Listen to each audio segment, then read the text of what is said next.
Hello and welcome to this Arts Business Session, part of Hamilton Arts Council's Professional Development Series 2021. My name is David Hudson. I am the Program and Community Engagement Coordinator for Hamilton Arts Council, and supporting today's call is HAC's Executive Director Sheila Whaley and the Outreach Coordinator Jessica Vinluen. Very grateful for their support. Hamilton Arts Council serves arts communities within the Greater Hamilton area, including Ancaster, Dundas, Flamborough, Glanbrook, Hamilton, Stony Creek, Waterdown, and Six Nations of the Grand River. We acknowledge that this area is situated upon the traditional territories of the Erie, Neutral, Huron-Wendat, Haudenosaunee, and Mississaugas. This land is covered by the Dish with One Spoon Wampum Belt Covenant, which is an agreement between the Haudenosaunee and the Anishinaabeg to share and care for the resources around the Great Lakes. This land is covered by the Between the Lakes Purchase 1792 between the Crown and the Mississaugas of the First Credit Nation. We envision a dynamic arts community that is innovative, impactful, diverse, and professionally sustainable. I hope you've had an opportunity to explore all of the upcoming professional development sessions taking place between October and December in 2021. You can find these via our website, www.hamiltonartscouncil.ca. Click Programs and then Professional Development. All sessions are free to attend and presented in partnership with the City of Hamilton's Tourism and Culture Division. At this point, I'm going to turn over our session to our presenter today, Suzanne. Thank you so much for being here. Thanks, David. I really appreciate the opportunity. Thank you to the Hamilton Arts Council for inviting me.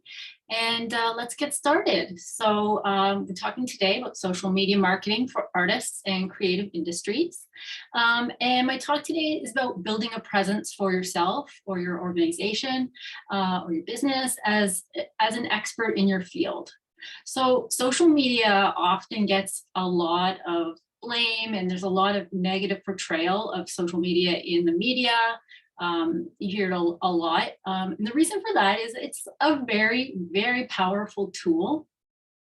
And with anything with a lot of power, it can be used for good and for bad. So what I like to do is really focus on the positive use of social media, because there's a lot that can be done with it that really can make the world a better place.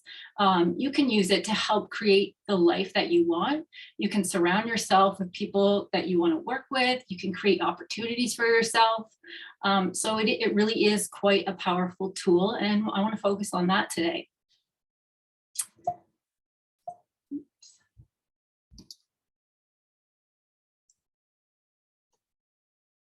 Okay, so a little bit about the generator, my company and myself. I started the generator in 2014, and I like to point out that I have not used any type of marketing for my business other than social media. So I think that in itself is a testimonial of what you can do with social media. I have a company that's been around for almost 8 years now, which is quite a long time when you're talking in the life of social media. Some of the organizations that we've worked with, I wanted to point out, Hamilton Arts Council, we've helped promote the Hamilton Arts Week. Tourism Hamilton, we helped launch the City of Music initiative a couple of years ago. Live Lab we worked with, promoting concerts there, same with Hamilton Music Collective. And then we work with also many of the BIAs, I think almost all of the BIAs in Hamilton. And this past year and a half through the pandemic, we've been doing a series of videos to really promote the events that they're doing, the little events. They have, musicians and artists and stuff that they're trying to work with. And so we've been creating a series of videos with them on that. As well, I wanted to point out Hamilton Fempreneurs, which is a Facebook group that the generator is a co-founder of. It's over 5,800 members. Any women who are makers, artists, anything like that, who are interested in being a part of that group. It's a free group. You can look it up on Facebook, and please do join. It's a really great community where we just share our knowledge and everything. So I invite you to do that. So let's dive right in. Which platforms should I be on? This is a question I get a lot from clients. So the answer is as many as possible. This kind of scares people sometimes, but the more platforms you're on, this will make you more searchable and visible. No matter if people are searching on Google especially, it helps with your searchability there. If you're on a whole bunch of different platforms, those all come up to the top because those platforms are so popular and used. So if you have a presence on more than one, you'll be more searchable. But don't panic, because that doesn't mean that you should be posting on all of those platforms regularly. I'm talking about just having a presence on them. So you want to have set up an account with your clear bio information, your website, and you can also direct people to where you do post regularly right in your bio. So it makes it very clear and obvious where you're spending your time. You can set up notifications on each of those platforms so that if somebody does tag you or talk to you, you can find that out and you can then reach out to them that way. So it's not that you have to be posting on every platform all the time. That would be a lot.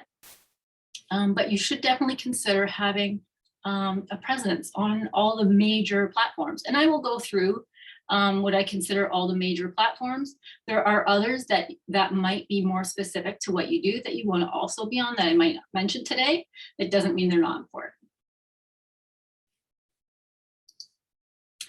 So you want to make it easy for people to find and contact you. Having a presence on multiple platforms, as I mentioned, gives you better searchability on Google. And you want to put the most important information in your social media bios.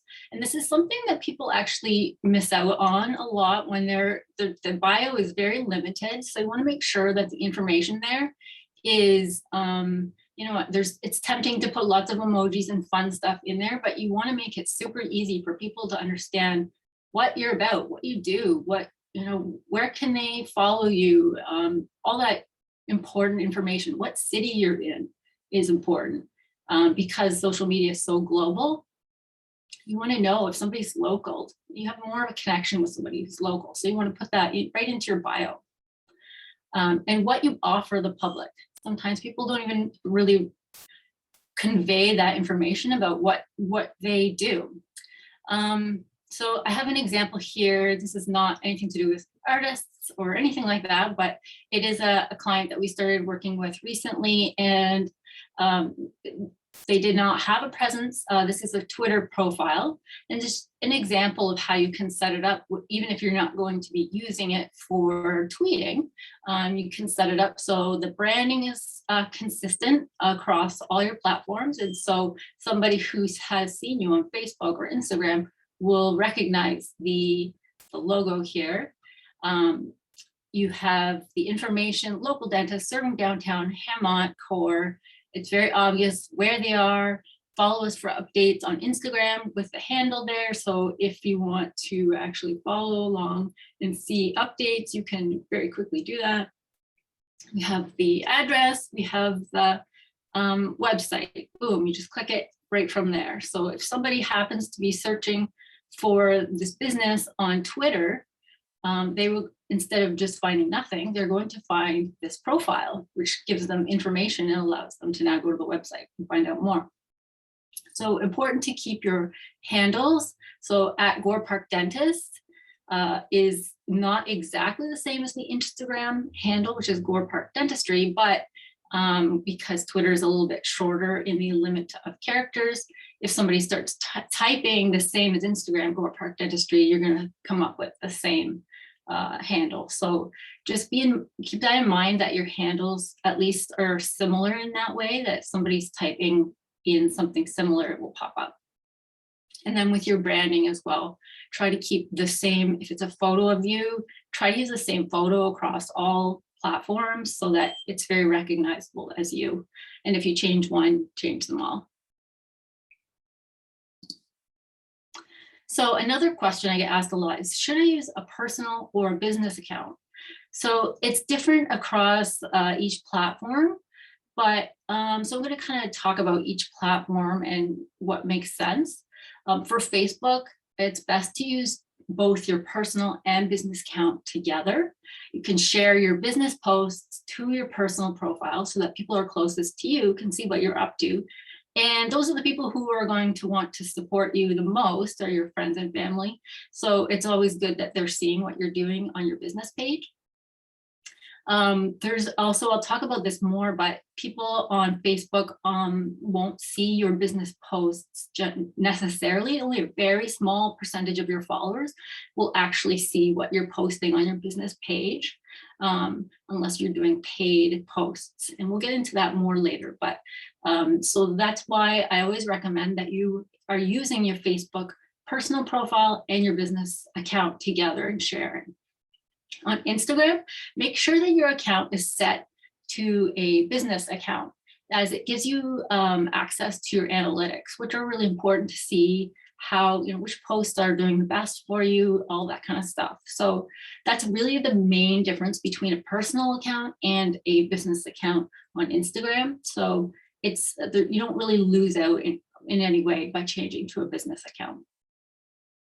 You want to set up separate accounts for business and personal if you don't want to mix the two. So I hear sometimes people say, well, my personal account, it's just for my friends, it's just goofy, whatever. So that's fine to do that. You just want to make sure that you really keep them separate, then you don't mix them. And define the purpose of your two accounts to yourself, and then just stick to that strategy. Don't be mixing the two if it doesn't work.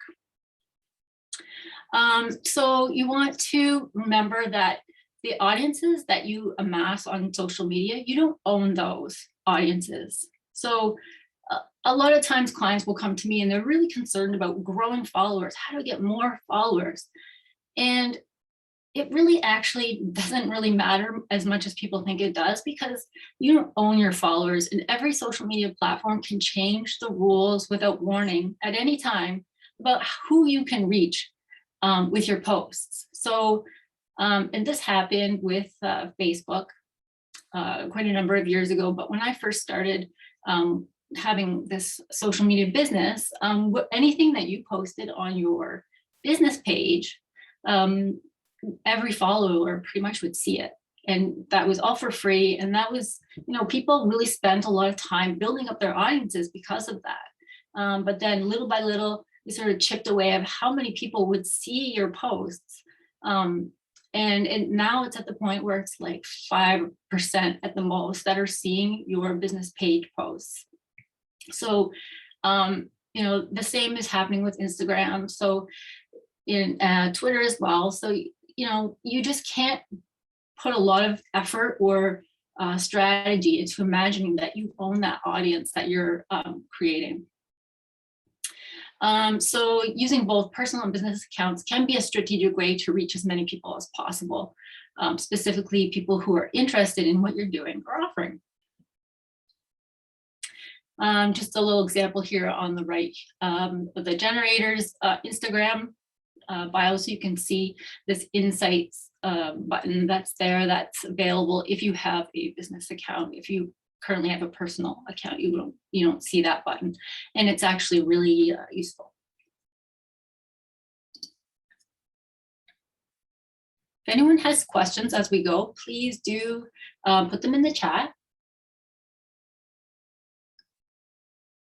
and we can talk about that. We don't have to just stick to the script here.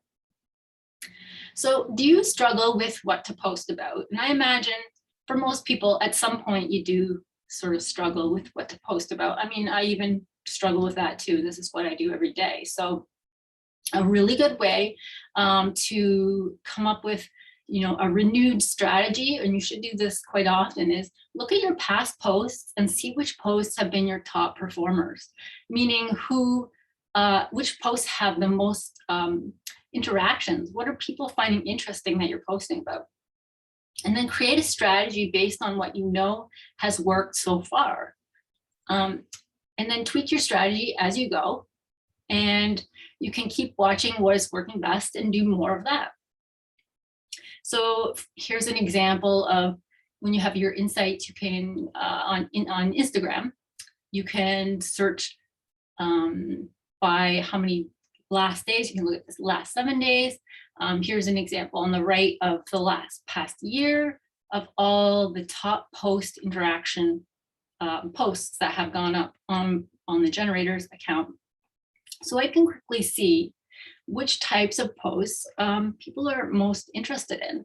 And one thing that I have found specifically over the pandemic, when it's been more difficult to find things to post, especially during lockdown, there wasn't a lot of chance to go out and do things in real life.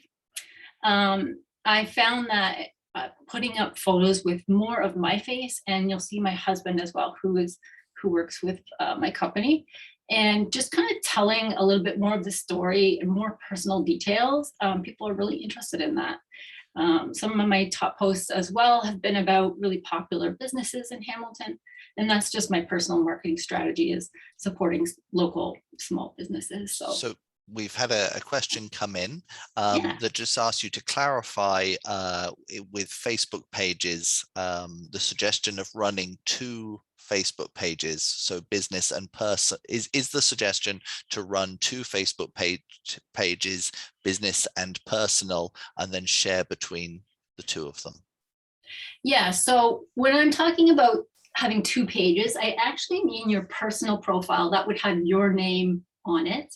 And it's your network of family and friends that are part of that page.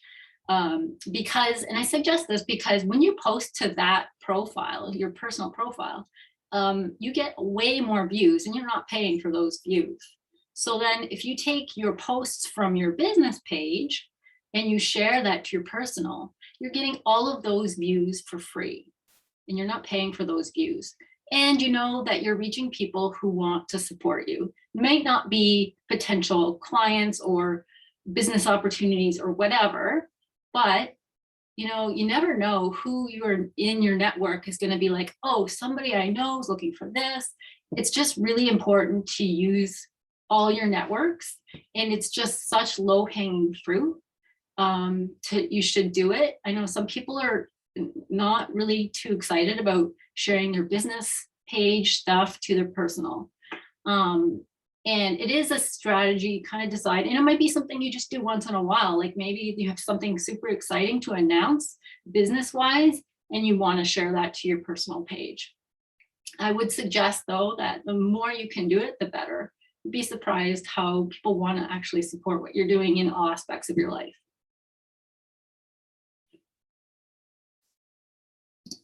Okay. So the most important thing is to make connections with people. Social media, I mean, it's social, that's what it's all about. And it's sort of a way to extend what you're doing in real life and meeting people. You can do that on social media. So how do you make connections in real life, and how can you do that on social media? Let's talk about that. So storytelling is the main way. Everyone just gravitates towards stories. They want to hear stories, they want to hear details. So the more that you can think of your social media in terms of storytelling, the better. And you can do it in all different ways. You can teach your audience something. You can show behind the scenes of your processes. You can share a situation you've experienced and what others can learn from it. You can share news about what you're working on. There's just so many ways you can do it. Here, I have an example here. From somebody, I actually don't know this person, but I was looking up on Instagram, I was looking up the Hemont hashtag to see, who is sort of trending in that hashtag. And this one came up. It was actually this photo on the left here. And this shows somebody, their process behind the scenes. And this isn't typically the kind of photo that she's been sharing. And you can see she's getting lots of likes on it because it's a little different and it shows more of the story behind the finished product. And then on the right is another, I went into her profile and started looking around, and I see this photo on the right that is also really doing quite well for her with in terms of likes and engagement. And it's sharing some news about being in a new shop or in a new location. Her work will be displayed, and she's showing herself in the photo, which often she doesn't. So you can see that these little details can really make a big difference in what you're doing. So you're reaching more people, and you're making those connections, so they're going to remember you more. Suzanne, we have a question from Liz, and my timing might not be correct in asking it, but how would the two overlap? I don't want to show my children or relatives to business associates. Right. So that's where it comes into play, where I was saying that it's a strategy that might not work for everyone. So if you really feel like the two don't mix, or you don't want your family and friends network to see that, then maybe it's not something that you want to do. It is a strategy that you kind of have to decide how it's going to work for you. And maybe it's not on every platform either. It could be something that you do more on Twitter or something like that. But it's something to think about how you can make that work for you, because as I said, it's very low hanging fruit, and it helps you get a lot more reach, and reach that you're not having to pay for.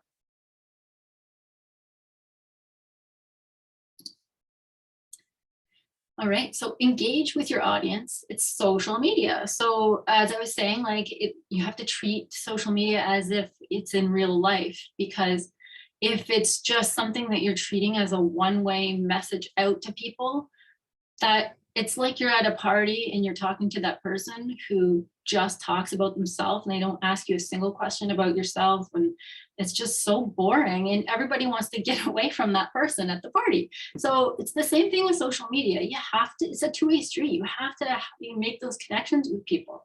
So you be yourself, share your experiences, but have conversations with people. Treat social media as if it's an extension of real life. When you meet new people, you need to be interested in what other people are doing, like genuinely interested. Ask them questions, just spark a conversation with them. Be kind and be positive. And that's a huge one, because there's this tendency to be like, well, I disagree with this, and they need to know why, and I'm going to tell them why. Nothing good comes out of, berating somebody or telling them off. If that is just, if you see a post that's just upsetting to you, whatever, you're not going to turn their mind around by, belittling them in a comment. You just won't. It's not worth it. It's not worth it for your own mental health. And so this is why I really focus on trying to keep social media positive for yourself, for your audience. It's just, I know some people really want to take a stand and talk about things that matter to them, and that's great. Do that on your own platform. Talk about things that matter to you on your platform, but don't go to other people's platforms and try to change their mind. It's not going to work. And very often, because you can't tell the tone behind something in type, you can come off as not what you want it to come off as. It can look very negative, and you can look like you're the bad guy. So I just stay away from that altogether. But more on engaging and just keeping the conversation going with people, it's the best way to increase followers. If followers are something that you want to increase, there's no other way around other than being interested in what other people are doing and talking to them, commenting on their posts. This is the way that you increase your followers. Any kind of third-party app or whatever that will grow your followers, you're not getting followers that care what you're doing at all, or are interested in making connection with you. So this is the way to do it. It's slow, but it's effective. And I just have a little example here of a little comment section on one of my posts. You can just kind of see how it can be very positive, and a way to, so I would go through each of these comments on my Instagram and check them out, talk to them on one of their posts, follow them. And this is how you grow your followers. People will follow you back when you're making those actual connections with them. So which platforms should I spend my time on? This is another big question that I get, but I think it's so important to use the platform, spend most of your time on the platform that you actually enjoy posting on. So if TikTok is the one that you just love making videos and spending time on, then use TikTok. Like, no one can tell you that that's the wrong platform for you. It's the one where you're creating content, and it just shows, like, any kind of joy or authenticity that you put into it, that really shows, and that's what people connect with. So it shouldn't feel like a chore. And if it is feeling like a chore where you're just like, oh, I gotta post on social media, people can feel that, and it's just not very engaging. So the one caveat is that I like to say is you really need to learn the platform that you do want to spend all your time on. So make sure that you know how to use it so that you are reaching as many people as possible. You're reaching people locally if that's what you need to do. You don't just want to spend tons and tons of time and not get anywhere with it. So we're going to talk about the individual platforms now. I talk a lot about Instagram because it is super popular, especially in the arts world. It's a must for anyone in visual arts, music, dance, theater, making, selling beautiful items. It's just a very visual platform. So you want high quality photos or video for your posts. That doesn't mean professionally taken. It just means that you have to be mindful and thoughtful about how you set up a photo. So this example here that I've got, you know, it's like you take the time to make it look nice. There's not clutter in the background or anything like that. The lighting is good. It's not nighttime, no lights on, stuff like that. You want to experiment with all the new things that keep getting rolled out, like reels, stories, video posts, and then monitor them to see which one you're getting the best results on. Because you'll be surprised. A lot of the times the new stuff that's getting rolled out, like reels, are quite new on Instagram. So they might give you more views on reels than they would on some other posts. But you need to try it and see what works for you and which ones that you enjoy putting together. And then spend as much time looking at your potential audience's posts and engaging with them as you do planning and posting your own posts. That's the best way to grow your network locally. So consider that part of your strategy for sure.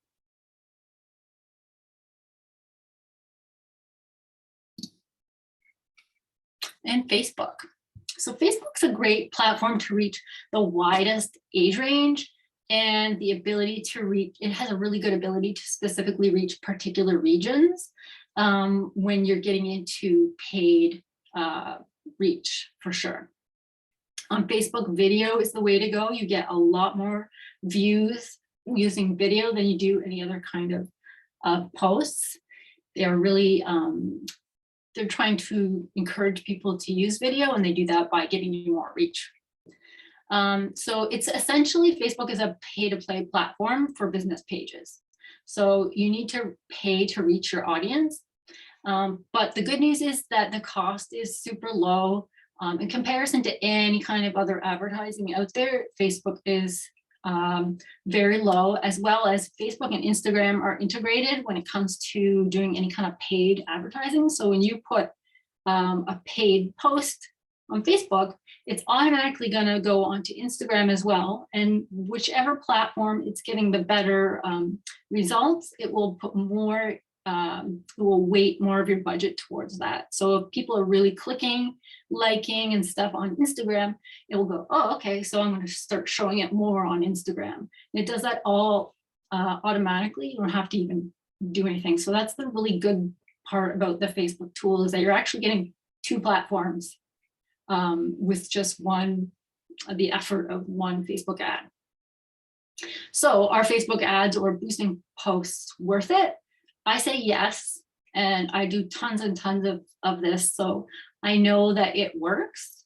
As long as you have a very specific measurable goal in mind, it's very effective. So if you want to sell tickets, you want people to sign up for classes, anything very specific where you can see if it's working, definitely worth trying.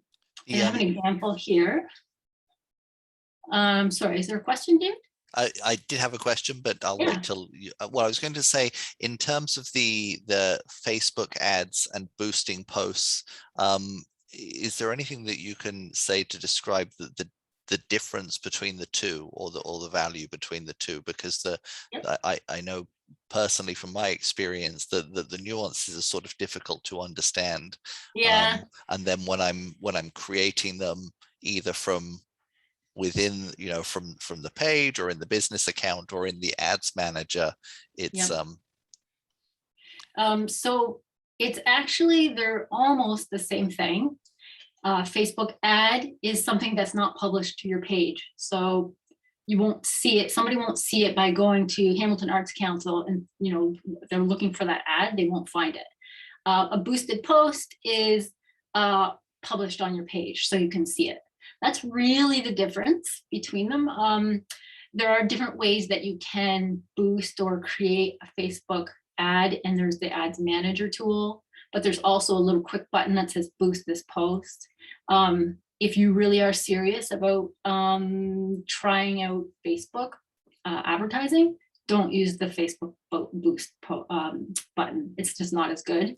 Go into ads manager tool, which is a separate site, takes you to a different site, and get to learn that. It's a little tedious, but it's worth like poking around in it. You don't have to spend that much to try it out. Like you're talking like $3 or $4, and you can learn tons from that. But yeah, the ads manager gives you way more options, and you can really nail down keywords and people's interests, and you can do like 1 kilometer radius for around a specific area if you really want to get specific about a geographical area. So I would definitely look into that if you're interested in trying out some Facebook advertising. Oh, gee, we have a question come in that would have been probably my natural question. This is from Morgan. So to clarify, when we're talking about how Facebook and Instagram are integrated, boosting a post on Facebook also boosts it on Instagram. So even if you focus more on Instagram as your main platform, I guess the Facebook is still a good strategy. It is, and I don't use any Instagram boosting like within the Instagram platform. I always use the Facebook tool, because that gives you the benefit of like, maybe your audience is on Facebook. And I've had this where like you think your audience is all on Instagram, but people on Facebook are like clicking on it like crazy. So you don't know that until you try it. And if it turns out that your audience mostly is on Instagram, well, it puts it there anyway for you. And the tool is much more robust, where you can pick a lot better keywords and geographic area and all that kind of stuff. So I would always use the Facebook tool. Even if you were only posting on Instagram, I would still use the Facebook tool. Great, thank you. Yeah, no problem. So yeah, just this example here on the right, the Hamilton Winter Solstice Festival, which the last edition was right before the pandemic. But this was a really good example. I worked with the artists who created this festival. It was a little tiny little thing in a park that, was not a big event, but they wanted it to be more. So we did 1 month of advertising on Facebook. Not a huge budget, like maybe $100 at most that we had. I think it might have been less than that. But we got over 1,500 people had said on the event that they were going. We didn't actually calculate how many people showed up. It was in a park at night, so it was really hard to tell, but there were a ton, like hundreds of people there. And the organizers were just like blown away by the amount of people that showed up. We got coverage in the Spectator, as you can see on the example, and it was just amazing. Like, it was a really amazing example of what a little bit of money on Facebook advertising can do, and some good content and a good idea. Cool event that a lot of people were interested in. So kind of the perfect storm. Twitter. Let's talk about Twitter. It's not a platform that everyone is on. You should definitely have a presence on Twitter. If you don't, just create an account. Even if you don't tweet, it's very, Hamilton is one of the most engaged cities on Twitter in all of Canada. We're lucky to have that just available to us. Not every city has that. So Hamont being the main hashtag that everyone uses. Twitter is the best platform to make connections with strangers. And that's really the culture of Twitter, is that it's not like Instagram or Facebook where it's all about, you know, creating your little network of friends. Twitter is about talking to total strangers. So it can be really fun, and it can be a really good networking tool. As well, on Twitter, quality of images and videos are less important. It's not so much of a visual platform that you have to be really worried about setting up your photos just so. In the moment video and photos at an event, you know, you're at a concert, whatever, and it's blurry or whatever, it's still, that doesn't stop it from being super effective. You can share your expertise, and you can develop your personal brand really easily on Twitter. So I have a good example here. We've got Kojo, who uses Twitter a lot. And this is actually a very nice sort of professional looking photo. He probably could have just posted a picture of himself at the piano, like a selfie, and it probably would have been just as effective. But it's a great way to tell people what you're doing and, you know, trying to start a conversation. It's a really good example of how to use Twitter. And I put LinkedIn here as well. It's a much less used platform in terms of volume or percent of people using it. But LinkedIn is probably the best business tool in terms of a business or corporate setting. If that's the world that you want to make connections in, then you should be on LinkedIn. And I would also suggest that anybody should have a presence on LinkedIn. So it's a great way to make connections in a business setting, great for artists who are looking to make corporate connections. You don't have to do any posts of your own. You can just spend time networking by commenting and sharing other people's posts. Use your personal profile on LinkedIn and keep it very professional. The atmosphere is more formal than any other platform. So anything that's too informal will look kind of out of place if you do post something on LinkedIn. So even if you're not posting though, you should have an up-to-date profile on LinkedIn. It's almost like an online resume. And there's an example here that I put up. So that one of the founders of Collective Arts posted about, you know, they do a lot of work with artists, and these are really beautiful pictures of this work by Kyle Stewart. But you see here that Kyle Stewart is not tagged. And, you know, if he had been tagged, and say I'm a corporation looking to have something similar done, I could just click on Kyle Stewart and like immediately message him and say, hey, I want something like this as well. So just an example here of how that whole connection thing can kind of happen.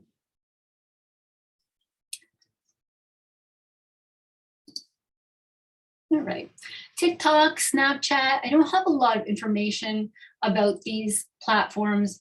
Honestly, I don't use them for my clients because I just don't happen to have clients who have asked to use these really yet. So they skew quite a bit younger. But if you're on these platforms and you love using them, you should use them. They're great platforms. But they do skew quite a bit younger from some of the other platforms that offer more of a wider range in age. So just know your audience before you're investing a lot of time and money and energy into a particular platform to make sure that you're reaching who you want to reach. I have an example on the right here of all the platforms, and it's really interesting to see them broken down here by age bracket. And these are who are the age brackets logging in daily into these platforms. So you can see Facebook is still the behemoth. I know everyone thinks that nobody's on Facebook anymore, but everyone's still on Facebook. They might just hate it, but they're on it and they're looking at stuff. So Instagram second, Twitter quite a bit further behind, and then TikTok and Snapchat are quite a bit less and bigger in the, so the bottom is the boomer, then the next one up is Gen X, and then millennials, and then Gen Z is the top. So kind of gives you an idea of where the audiences are. And you should be aware based on who you're trying to reach, and if you're trying to reach a specific age group. Suzanne, we have a question from Owen.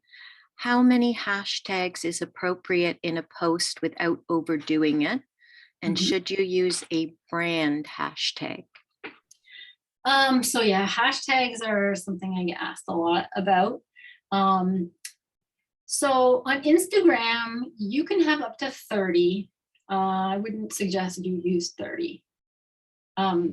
It's all about who are you trying to reach with your hashtags.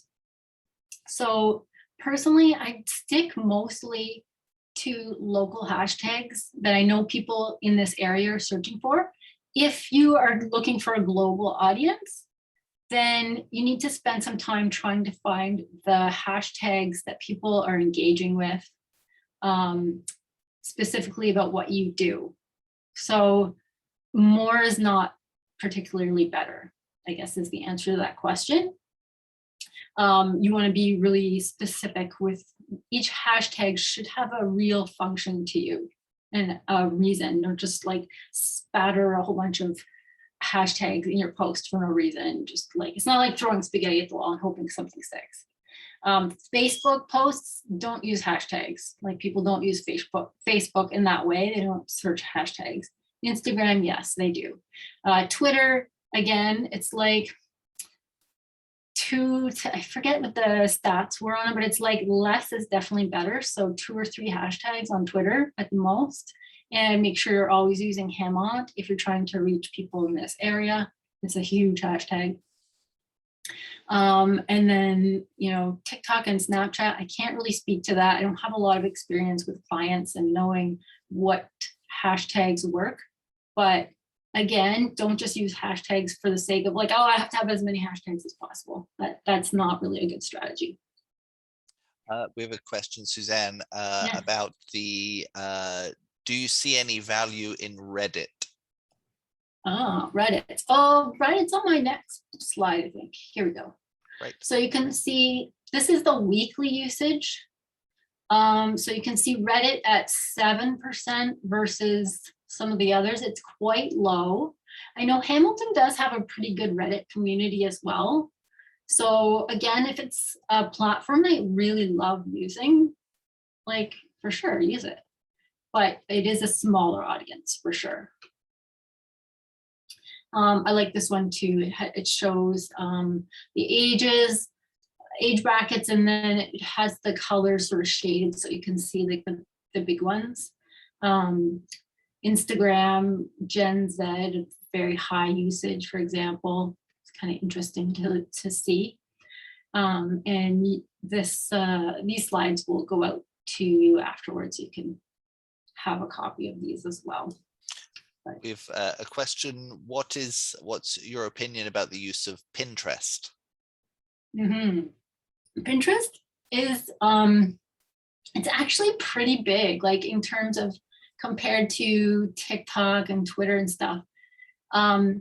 It's very specific to certain industries. So like anything home decor or anything like, what's it called? Like when you're inspiring people with something beautiful, if you do that, like Pinterest is something you should look into doing. It's great for driving traffic away from Pinterest, like to your website or your Etsy store or something like that. So definitely would say if you're in that realm, then you should have a presence on Pinterest. Again, it's not great like on the local sort of level. It's more like a little bit more global, but.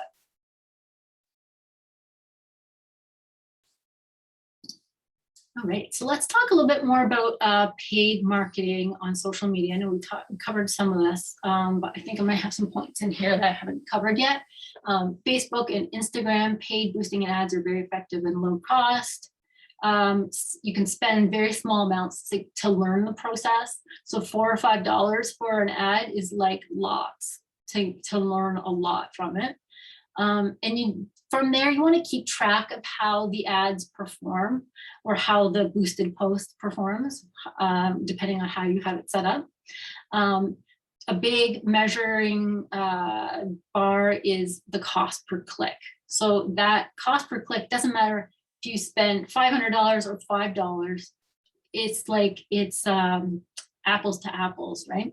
So cost per click is important, and you can easily measure one post to another how they did, and how the lower the cost per click, the better it is. It just means it costs you less money to have people engage with your ad. So you want to use paid posts to drive traffic to your website, to sell tickets, get signups. You want something measurable that you can see how it's doing. There are options that you can just do reach as many people as possible with my $5. But that doesn't really help you achieve anything unless that's all you want to do is just get your name out there as much as possible. You can do that. But it is nice to see how is it actually performing. And you won't really get a good measurement of cost per click if you just do reaching as many people as possible. Using paid posts to gain followers is not a good investment. And the reason for that is because you're paying to gain your followers. And then when you want to actually get them to buy something or sign up for something or whatever, you have to pay again to reach people. So you're paying twice basically for the same thing. Do not use third-party apps to help you gain or track followers on Instagram in particular. Your account will be deactivated, and I get people asking me this all the time. Can you please help me? I'm locked out of my account, and or my account was shut down. And very often the reason is because somebody was using a third-party app to follow, unfollow, that kind of thing on Instagram. They're really cracking down on it, and you spend a lot of time building up your beautiful Instagram channel, and it's very devastating to have it just shut down on you, and there's no warning or anything. It's just like boom, gone, and it takes months and months and months to get it back. So I cannot stress that one enough. Twitter has a promoted tweets option that it's not quite as effective as Facebook and Instagram ads, and LinkedIn. You can also do paid advertising, but it's very expensive. I do use it for some corporate clients, but in general, it's quite expensive, and I would definitely recommend trying Facebook, Instagram first.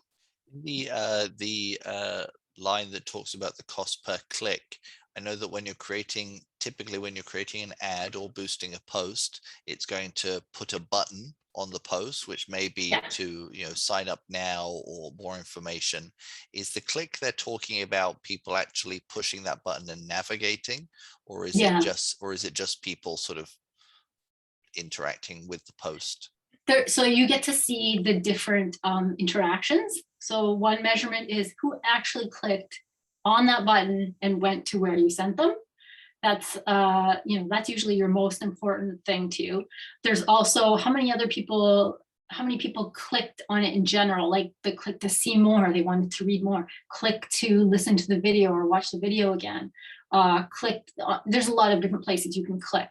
And it does give you the whole amount of clicks on all that kind of stuff. You want to see that number to be high too, because that means people stopped scrolling and interacted. And usually if you clicked on other things, then you're going to click on the button too. Great. We had a question that maybe linked to when we were talking about Reddit and Pinterest. And the question just is, what about tying all of these together? I'm not sure if that means through, if there's a process of tying them together or just sort of, I guess. So I'm not sure if they mean like there's a way to tie them together. So you post on one and it goes boom to all the other platforms. That's maybe something. I stay away from doing that because it usually looks really automated, especially when you see somebody uses the Instagram tool that sends it to Twitter, and it looks sad and it just looks very robotic. I would just not even bother to, if you aren't on those other platforms and actively posting there, like don't try to make it look like you do with these robotic type things. It doesn't really come off great. I think that the question is relating to branding over several platforms and how to handle it. Okay. Yeah. So the more consistent you can be, the better. So have the same, profile photo, same logo everywhere, same handles as much as you can. I know sometimes that's hard because things are taken, but that's really important to make it look like, no matter where you go, immediately that that's the same company. And that's a big one that people actually don't do, even big corporations. When I'm trying to tag somebody or something and you can see the little thumbnail and you're like, well, that's not the same logo. And you look at it and sure enough, it's the same company. And it's like, why are you using like 3 different logos? It's just not, it's not a great experience from, if you're trying to get people to remember you. And that's just, super easy. And Great. Hopefully that answers the question. And we are at the question portion anyway. I just wanted to mention that my handle is the Generator CA on all channels. If you follow, I'll follow you back, like ask me questions. You can email me anytime and I'm here. But yeah, does anyone have any other questions about the presentation today? I suppose just before other questions come in, if you could, I suppose a thing that a lot of organizations are having to look at the moment is sort of their social media policies and how to manage these things. And also what we see a lot of is sort of social media interns coming in. So young people coming in looking to kind of get involved and participate in social media. And so I wondered if there were any resources that that organizations or artists could be looking at in those terms, and then sort of secondarily the idea of bringing in someone to help you with social media, where they should really get started. A big thing about that is like organizations will just think, oh, it needs to be somebody young and they know how to use, they use Instagram every day. That does not mean that they understand like corporate culture or organizational culture or whatever. I think that isn't so important to teach interns that stuff first before you just sort of let them loose and like they don't necessarily know, and you don't want them to get into trouble, and they're representing your brand like so publicly that I think that's something that's often overlooked.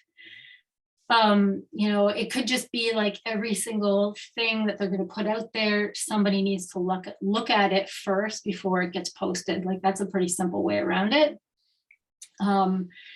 Like policy wise, you see corporations require all employees or volunteers or whatever to put something in their bio just saying that, these are my own personal opinions and stuff. I think it should go farther than that though, and there should be some education around, like, a lot of damage can be done with somebody putting something really stupid out there. And people are really, it's so easy to just connect so-and-so, oh, well, they're on the board of this thing or whatever. Everything is so public. I think there needs to be some education around there for for volunteer boards and things like that, about social media and how what you say on social media can, it just very quickly can snowball. And I'm sure everyone has seen examples of that. And that will be our next session with Suzanne. I have a question. Where does paid ads fit into brand development? Is it any time at the beginning of when you're developing a brand, or when you're far along in your social presence? So I guess the question is asking about, is paid ads a good way to start out to really build, or is it something that you should explore more once your online presence is established? I went online and you would definitely want to have a very clear vision of what your brand is before you start any kind of paid ads. I think that's important. That being said, I have done Facebook ad campaigns for people who have done no organic type posts at all. Like the very first thing they do on social media is paid ads. Just have to make sure your profiles and everything, your branding is very exactly how you want it. And yeah, it can work, definitely. It shouldn't you shouldn't be thinking, oh, I need to have like 100 perfect Instagram posts up before I can do anything. Mhm. That's not the case, definitely. And I have a question. Hang on a second. May I just insert a question here as well, David? Please. From Owen, should clicks within a, pardon me, from Margaret first. I am an artist, but I also do a lot of volunteer work, so I don't have a lot of time to paint. So my work usually goes very slow. As a result, I struggle with what to post all the time. Do you have any suggestions? That's good. Yeah, it doesn't just have to be pictures of your finished work. Like, what about the process behind it? Did you go on a hike and you were totally inspired by something that you saw? Like, take a picture of that, write a post about that. I saw this, gorgeous tree on my hike, and it just, your thoughts behind it. And I'm sure that, you're thinking about your work all the time and as you're going. So these are things that you can talk about in posts for sure. We have a question. Jessica has a question. Yeah, so I have a question here. Have restrictions by Apple and others on the ability of apps to follow you affected the effectiveness of Facebook targeting? It has definitely changed things. There was a time where you could target people's interests way more specifically, very specifically. Now they're a bit more broad, but I'm still seeing the same number of people clicking to go to websites and to whatever you're trying to achieve, signups, all that kind of stuff. I'm still seeing the same level of that. So that's, I think the technology of knowing who's going to interact with this particular account is getting more sophisticated, so that you don't have to put in these specific interests and keywords quite so much. That's what I'm thinking is going on. I mean, a lot of this is behind the scenes and no one really knows, but I'm still seeing really good results from Facebook and Instagram. We also have another question from Owen. Should clicks within a Facebook ad direct people to your Facebook biz page? Are you penalized if the Learn More button directs interested people to your own website that is away from Facebook? Definitely you're not penalized for doing that at all. I would suggest that you do try to drive people off of Facebook. The reason being, it kind of gets people like to stop, you're scrolling, it's just like scrolling, your eyes glaze over. This kind of stops people from that mode of thinking they're going to a website and now it's totally different, and it sort of makes you like think about more what you're clicking on. So if that's possible, if you've got a website that's ready to go, then yeah, definitely drive people to your website rather than your own Facebook page. A question that we've had is, do you have any advice on using Instagram shops? Advice on using Instagram shops. I mean, if you are thinking of, maybe right now you have a shop on Etsy and it's just a link on your bio, it's definitely more effective to have the integration of shops so that the products that you're selling has the button and the ability to just go right to that product.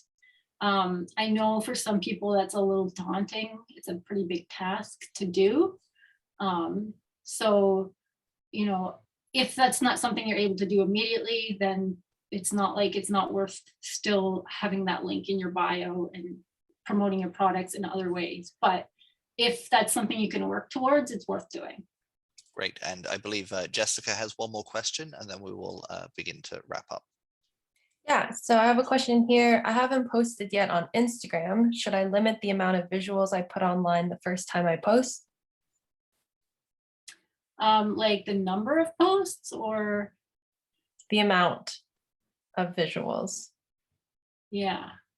So I think what the question is saying is like, I know sometimes people will want to feel like they filled up their page, and so that you go to the profile and you see a whole bunch of photos. I don't think that's really necessary to do like 10 posts in a day just to fill it up. But I mean, definitely post once or twice a day, maybe max. If you start to do too many posts, it sort of negates the results that you get on the previous posts. Like there's weird algorithms happening in Instagram that posting multiple times doesn't necessarily mean you're going to get better results. So I personally would space them out, but that's my preference. I'd like to guide people that on the screen right now, there's Suzanne's email and obviously her social media handles. So if there are specific questions, if Suzanne's willing, I encourage you to reach out and she'll get back to you as best she can. Suzanne, before we close the session, I wonder if you could just let us know that people like yourself and the services you provide, how that could be applied, what sort of ways that maybe larger organizations, or if people are looking at producing or presenting a larger project that maybe has a budget for marketing, how they would go about engaging someone like yourself and what that would look like. Sure. Right. So, I mean, there are a lot of different social media managers. There are big agencies, there are, single solopreneurs. There are a lot of options. For the generator, we work with people individually. We've worked with individuals who are, trying to create their own presence online. We've worked with bigger organizations. If you want somebody who's creating content for you, like on a regular basis, we do that. We also will set up Facebook ads for people so that they're able to continue to do their own posting and organic sort of the authentic stuff. And then we do the behind the scenes of the paid marketing, so that that's sort of like another layer on top. And so that you're getting actual clicks to your website from that. So there's a lot of different things that you can, a lot of different options for you. I'm sure other agencies and social media managers offer all different sort of things. So definitely reach out to me or to anyone to ask about that if that's something you're considering.